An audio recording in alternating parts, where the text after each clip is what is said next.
Населението од трето доба во земјава се крена на нозе со барање за покачување на пензиите линеарно.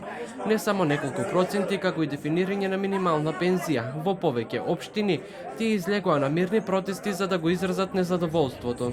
Председателката од Скопје да инсистира да се покачи линеарно пензиите, не 6%. Па да можеме да имаме една уравнотеженост во пензиските фондови, за да не викаат дека е преоптоварен пензискиот фонд, а он е преоптоварен од големите пензии. Малите пензии не се терет на буџетот во власта. За ниските примања, ваши, ќе ви објаснам, најголеми виновници сноси државата.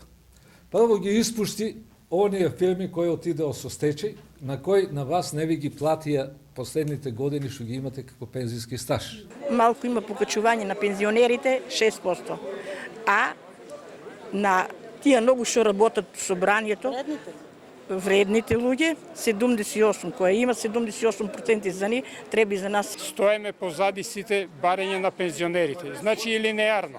Доколку не може тоа, процентуално меѓу тоа спрема делот на пензиите и разлика у процентот на покачување. Сите градишта протестират и ги протестират и ние ќе протестираме.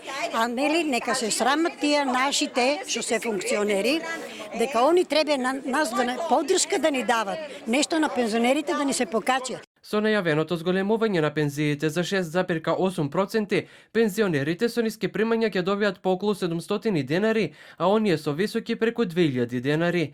Тие велат дека со линеарно покачување би помогнало на поголемиот дел пензионери да можат достоинствено да живеат. Население со здравствени проблеми, честа посета на доктор, користење секојдневно апчиња, сето ова пари чини. Како сето тоа да се плати кога се зема пензија по 10.500, 12.500 и 13.000 денари, реагираат пензионерите.